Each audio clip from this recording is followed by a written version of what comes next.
Hi, I'm Tori, and today I'm going to be talking about Cress by Marissa Meyer. So this is the third book in the Lunar Chronicles series, and I can't wait to start talking about it. So if you haven't read it, then you should go read Cinder and Scarlet and Cress and come hear my opinions on it. So the number one thing everyone always thinks of when they think of Rapunzel is the hair. It said her hair was just below her knees. So I believe that makes it about a foot longer than my hair. So my hair is pretty close, but it still has a little ways to go to be quite as long as hers was. And so I loved hearing about all the different ways it got tangled up. It talked about, so I was really excited about this book because I love Rapunzel and Rapunzel stories, as you might be able to tell. And I love all kinds of things about Rapunzel, so I was waiting to see how that would happen in this book. Her having to be careful not to roll over her hair with her office chair, and that made sense to me. My hair doesn't have that problem, but if I sit on like a stability Pilates ball, then I tend to roll over it a lot, so I could definitely see that being an issue. And it would talk about it getting tangled up in the middle of the whole crashing and burning to earth thing. You know, it got wrapped all around her and Captain Thorn, and I could definitely see that being a problem just because it can get kind of tangled up places, so that was fun. One thing that I didn't find very realistic was when she took a shower. Well, first of all, it said that it gave her a headache with how long it was, and when she took a shower, that the weight of it was just completely overwhelming and it gave her a huge headache. And I don't know if her hair is just a lot thicker than mine and holds more water, but like you can feel the weight of it when it's wet, but it doesn't give you a headache. And the thing about long hair is that you've been growing it out for years and years and years, so the muscles in your neck have gotten used to holding it up, and it doesn't really cause you a problem unless you do some kind of a ridiculous side ponytail or something that really throws it off kilter and pulls on your neck in a strange way. So I didn't find it quite believable that it would be so painful and uncomfortable after she took a shower. So throughout the book, it would talk about her doing different things with her hair, how she'd hold it and play with it. And so I would find myself trying to replicate that. So she would talk about holding it from her hand to her elbow and kind of winding it around. So I was picturing her doing something sort of like this. And if her hair was a little longer than mine, then she could have very easily pulled it back up to her hand and just kept kind of winding it around, so that was probably something she did. She would also talk about wrapping it around her wrists when she was bored, kind of. I don't know if maybe that's kind of what she was going for. It seems that could be her nervous tick, I guess. It was interesting to see that. I was expecting to relate to Cress more than I have to any of the other leads in this series so far because of the whole Rapunzel thing. She has and all the things that go with Rapunzel. She has the long hair, and she hardly ever wears shoes, and generally the character ends up in really fun dresses. And this particular Rapunzel was also going to be a programmer and love computers, so I was really excited about that and really expecting to relate to her. And I did like a lot of the things about her, but I wasn't a huge fan of her personality. And so the biggest reason that I had a hard time relating to her is because I love all the things about Rapunzel apart from the social isolation. In a lot of the different incarnations of Rapunzel I've seen, she actually likes her long hair and she does fun things with it and has cool tricks.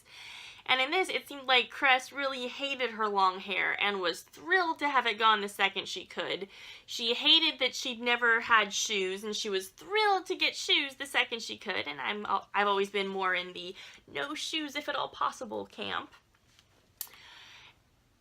And it just seemed like all the things that made her Rapunzel-ish were things that she really didn't like. So that was a little disappointing to me. It made sense for the character, it's just wasn't quite what I personally was wanting as much.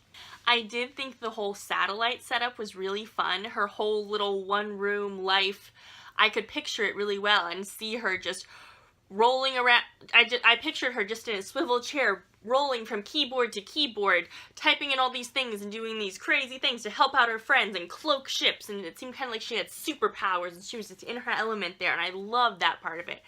I love that great, oh, I can program you out of any problem you might have kind of a feel to it, and that was one of my favorite parts of the book. it almost reminded me of when I used to watch Kim Possible on Disney Channel, and there would be the character who would pop up on her little communicator device, and he'd always just, you only saw him in that, you never saw him anywhere else, and he'd just pop up and have all these things going and just pop up and fix all their problems. And I felt like in the beginning of the book, that's kind of how Cress acted. I really liked how much this story stuck to the original fairy tale. So basically the fairy tale went, the evil witch locked the Rapunzel character up in her tower / satellite. The handsome prince came to rescue her, but the evil witch knew he was coming, so she tricked him and got him to come anyway. Then she cast him and Rapunzel out into the desert to wander alone after Rapunzel ended up with her hair cut, and the handsome prince ended up blinded. And at the end, the Rapunzel cries into his eyes and heals him with her tears, or cries into his eyes and then puts the eye drops in that will actually heal his eyes. But it followed the little storyline very well, so I like that about it. So I think the biggest thing that annoyed me about this book was Cress's personality.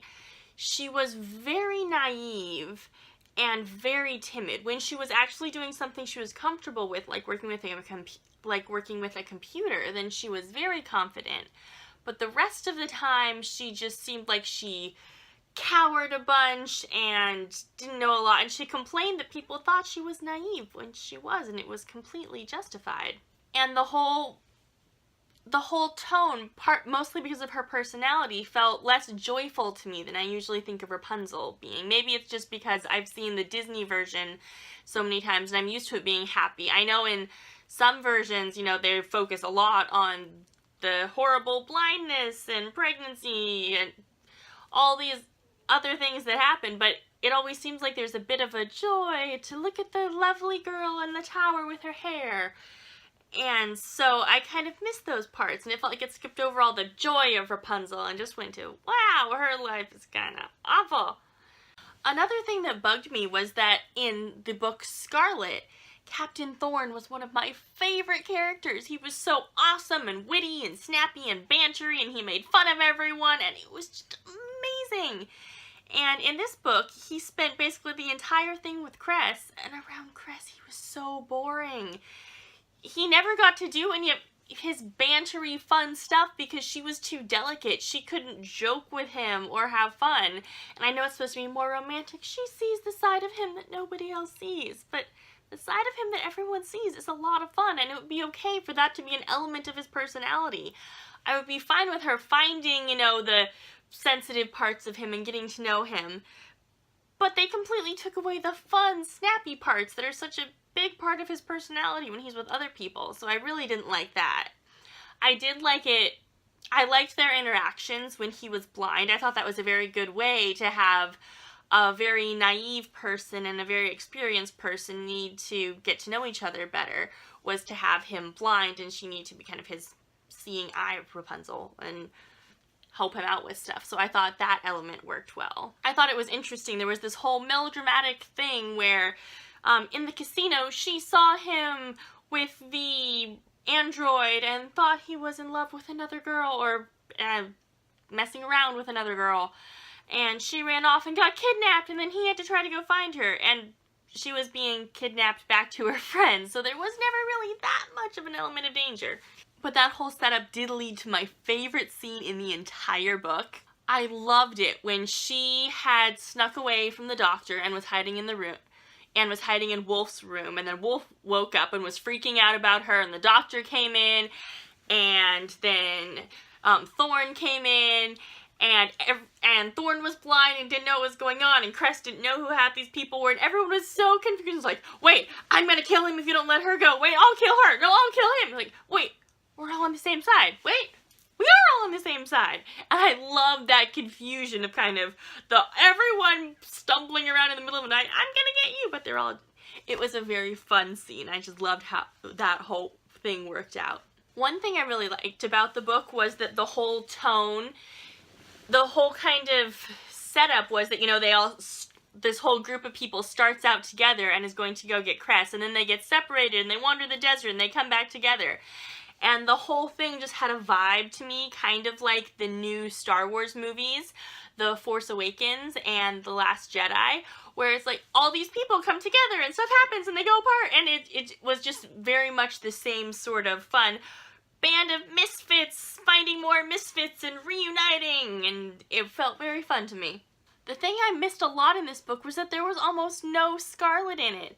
You know, after the first book, I thought Cinder would be gone, and then she showed up in Scarlet's book, and I was so happy. We'll get to see all the characters in all the books, and Scarlet basically just wasn't there.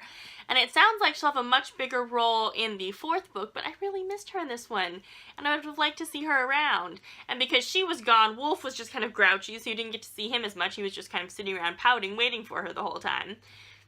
So mostly that just left Cinder and Cress, and Cinder wasn't really doing much throughout the book. She was spending lots of time with Dr. Erland, and it turned out he was an okay guy, and he did some really nice things, but I never got the best vibe off of him, and it seemed like he was willing to do anything to anyone to get the things he needed, and he just never seemed... I could never really throw my whole support behind Cinder trusting him as much as she did. At the end, when they were planning the palace heist, I love that. It felt just like a great spy movie to me, like Mission Impossible or National Treasure or James Bond or anything where everyone's sneaking into the party in their cocktail dresses and rappelling down the sides of buildings, and it was very fun and this great kind of spy vibe going on, and they ended up kidnapping Prince Kai in the end, which was just fabulous, and it was so great. He's finally included in everything.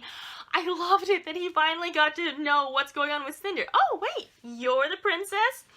Ever since I first read Cinder, I had this whole vibe from Rapunzel, from the Disney animated movie of Rapunzel, where she picks up the crown, it's like, I'm the lost princess, aren't I? And I've had that, like, line going through my head since I read Cinder, and now it's finally, yay, you get to see she's the lost princess! Oh, so this is just a little thing, but the perspectives in the chapters kept skipping every chapter. You didn't know whose brain you were going to be in. And Cinder and Cress are similar length words that both start with a C, so I would be so into the book and reading along so fast that sometimes it would take me a minute to realize which one of them was the one narrating, and I'd just go, oh, it's the C person, and I wouldn't pay attention, and so it took me a second sometimes to say, oh, wait, this is Cinder from the first book, or oh, this is Cress from the satellite. Okay. So, it was interesting to get introduced to Winter and Jacine. I'm guessing they'll be the couple from the fourth book. And I didn't see that coming for most of the book. It took me a while to figure out that Jacine was important to Winter and that she was an important person in his life. He seemed very stoic and stuff, but as it went on, I'm looking forward to seeing how he turns out in the next book. I'm interested to see how it will go with Winter, because it seems like we started with the strongest female character with Cinder, and then Scarlet was still pretty independent, but a little bit more down to earth, and then Cress was very skittish and less outgoing and just naive and didn't get as much done, and now it's, from the way Winter was presented in this book, it looks like she'll be even more timid like that. I'm really hoping not. I'm really hoping it's more of a, oh, she's just kind of a little bit crazy, and she still does unique things. So it'd be kind of sad if the series started off with, oh, we're just amazing up here, and then the energy level's gonna go down with each book. So I really hope it doesn't do that.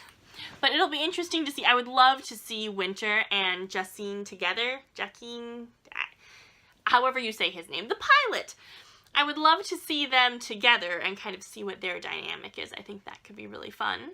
I also think it's amazing that Winter has been able to not use her powers at all, which is why she's going crazy, and she's managed to trick the Queen, and she's saved Scarlet's life, and is giving her painkillers and stuff, and she's so loopy and out of it, and has such great, like, legislacy skills from Harry Potter, mind controls. She's so in control of her own brain that she's actually managed to trick the Queen and not let her know what's going on. So I think that's going to be amazing. I can't wait to see what happens in Winter.